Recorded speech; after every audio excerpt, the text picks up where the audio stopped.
All right. Hi, welcome back. Thank you for having me, Yeah. Zoic and Tyler. This is great. I was in the New York City panel, so I'm really stoked to be here.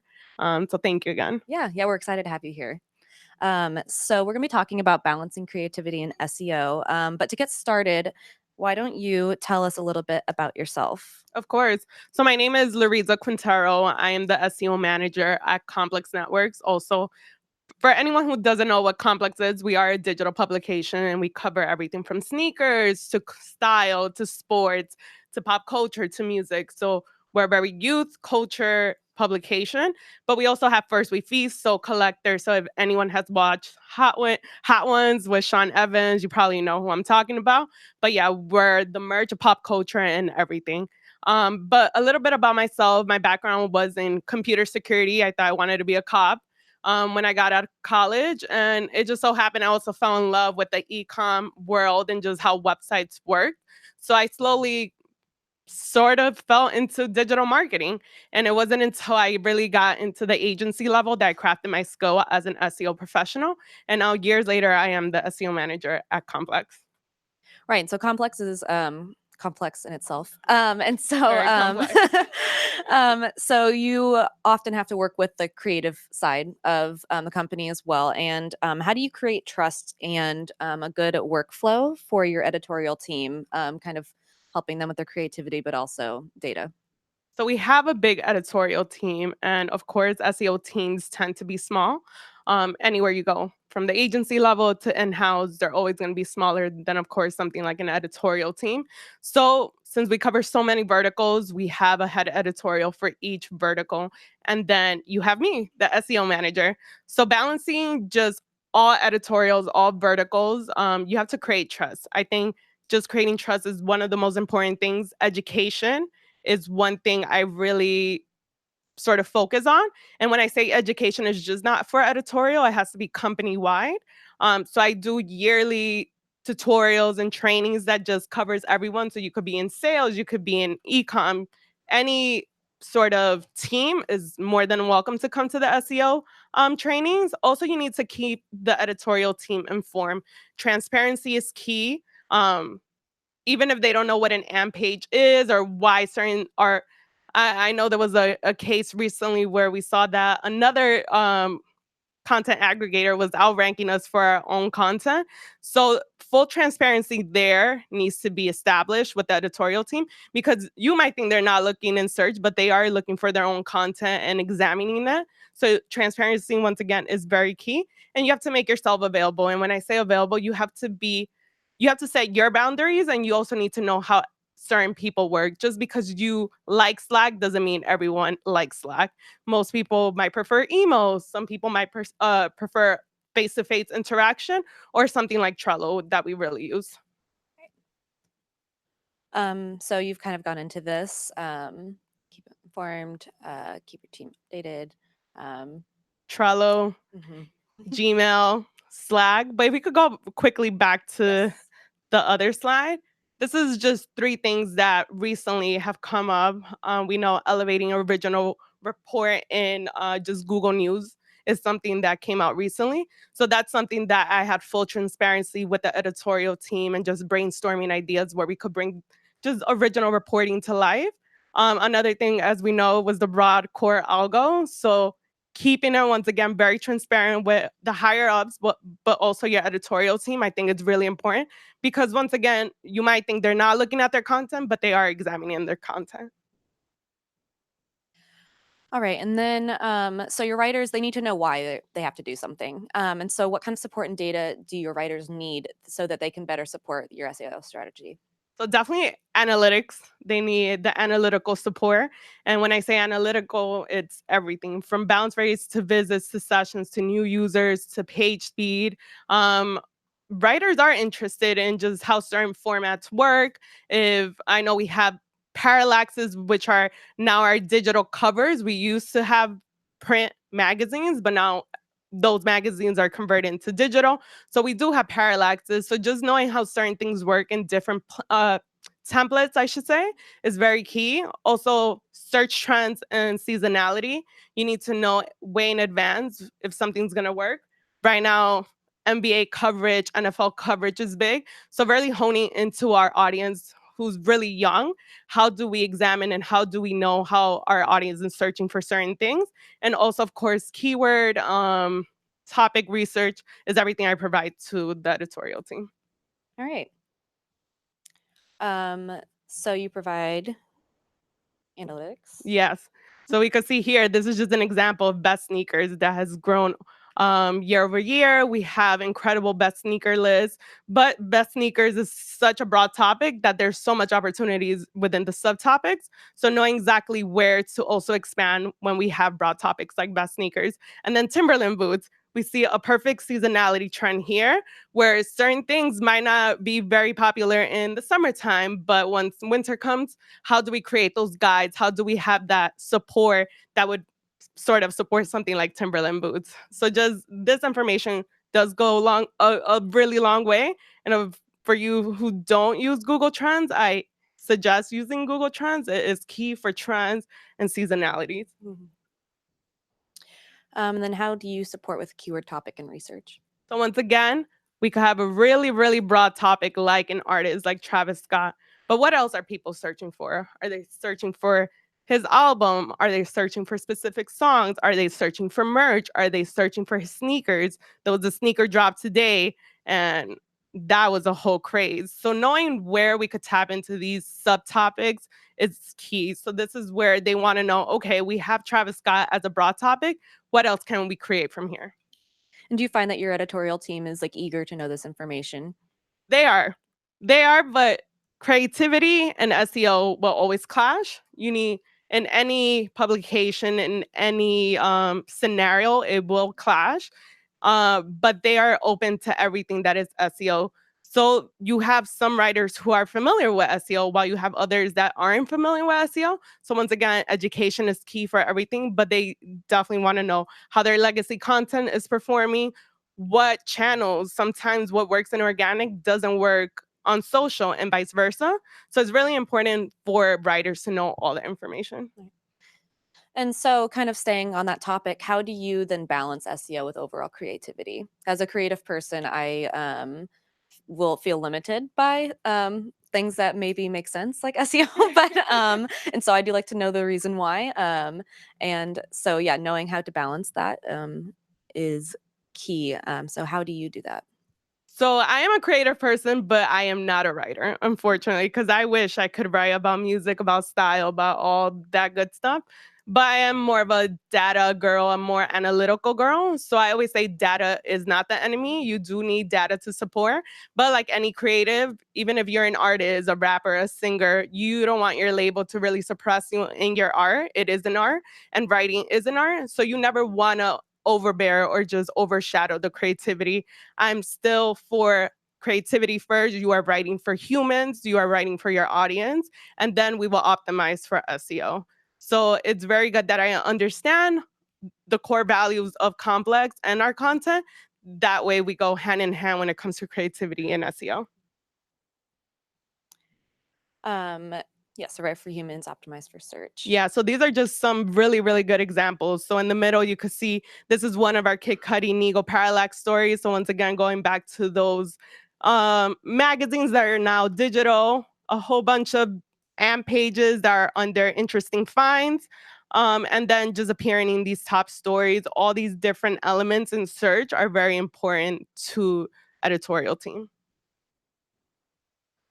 So, evergreen content is what a lot of people would like to have, and but you'd have to be strategic with it, of course. And so, question is, how can you be creative, and can you be creative when you're targeting evergreen content?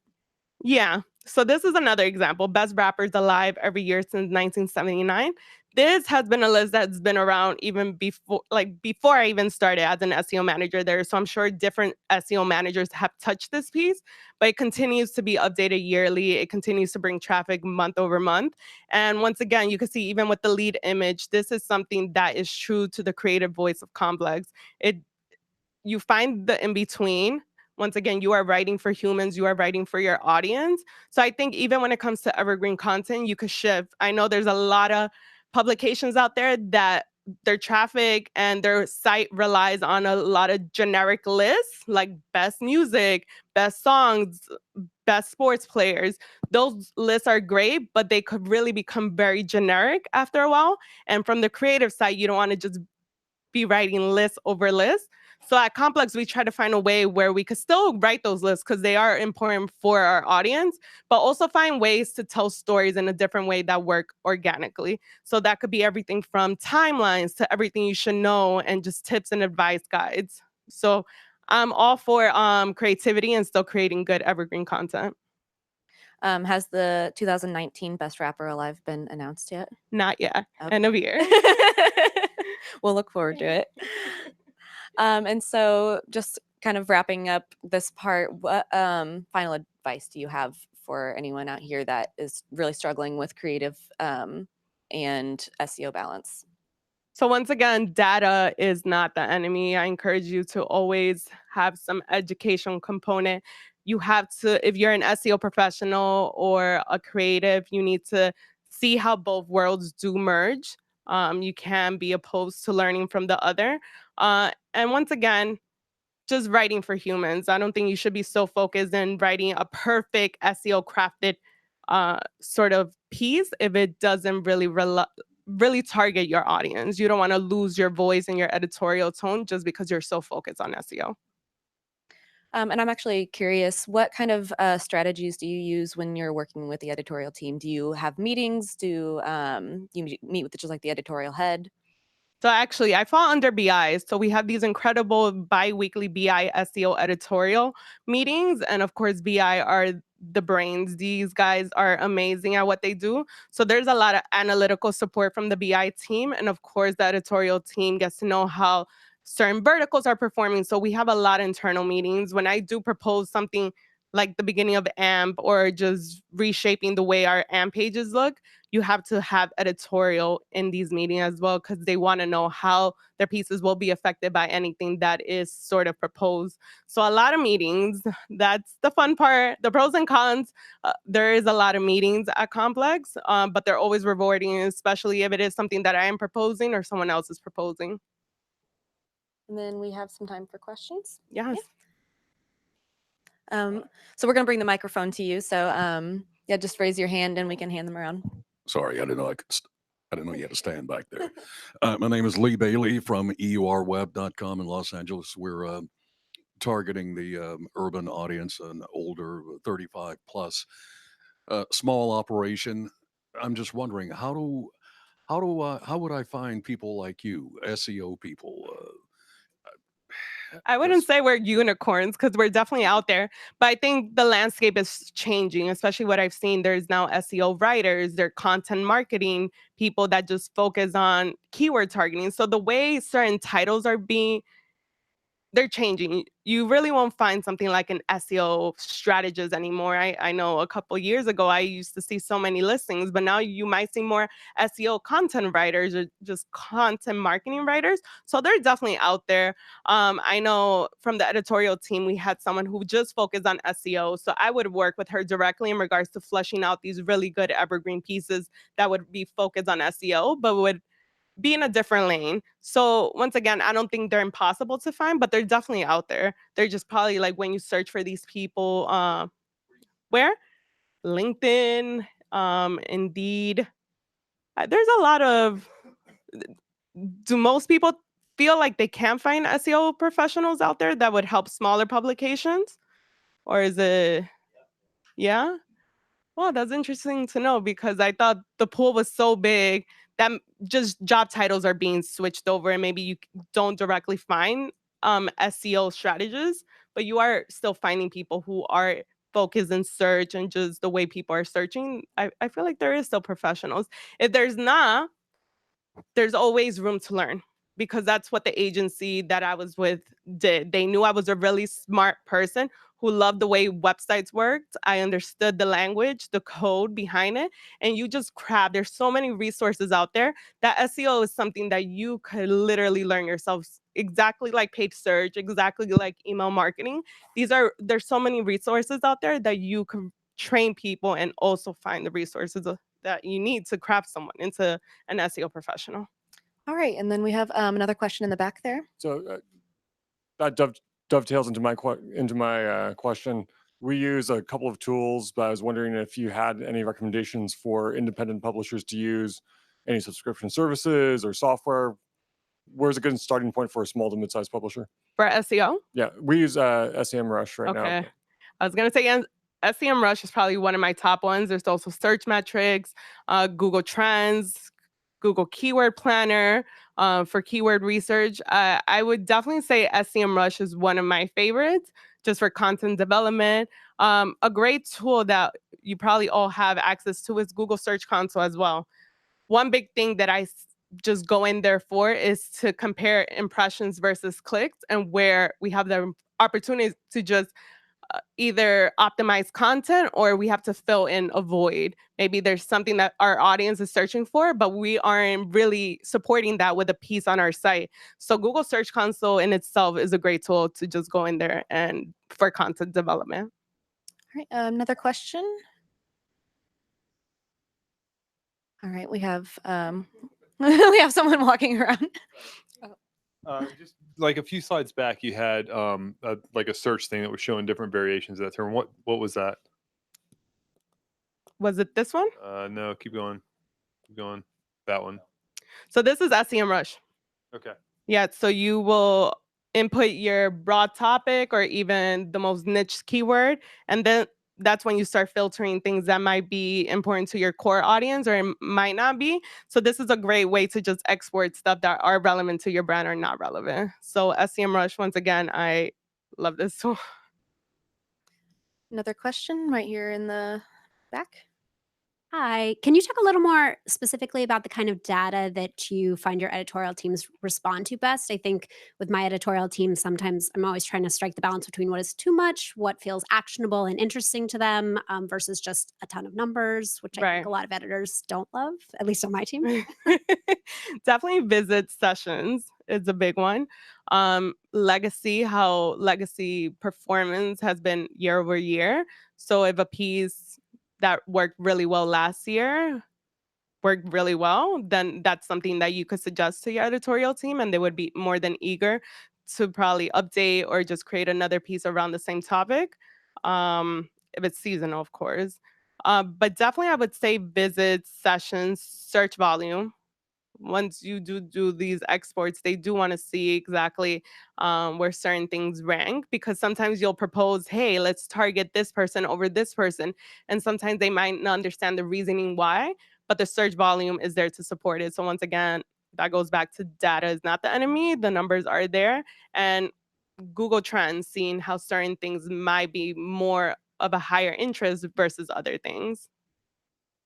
We have time for a few more questions over here.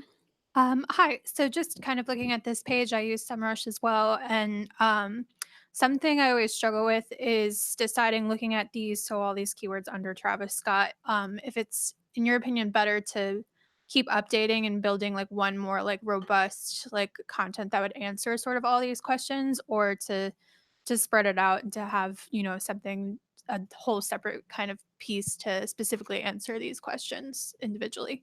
I would say specific pieces that answer directly what users are searching for. Because if it's something like Astro World, it could be one broad article, but then there's Astro World merch that you could still sort of plug it in, but maybe you want to make a list out of the Astro World merch. What was the best Astro World merch? So I would definitely say keeping things separate, but making sure you are optimizing it correctly. So of course there's no duplicate content, and just that it answers what people are searching for.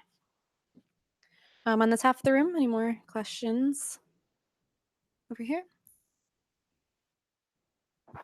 So when it comes to you working with the editorial staff and kind of creating articles from an SEO standpoint, are you kind of on the front end of that or in the back end? Are you sitting there saying, okay, we got all these keywords that we kind of want you to hit, or is it more like articles are given to you and then you have to kind of go, okay, I found a keyword that kind of matches this, let me kind of modify it, or is it maybe a mix of both? It's definitely a mix of both.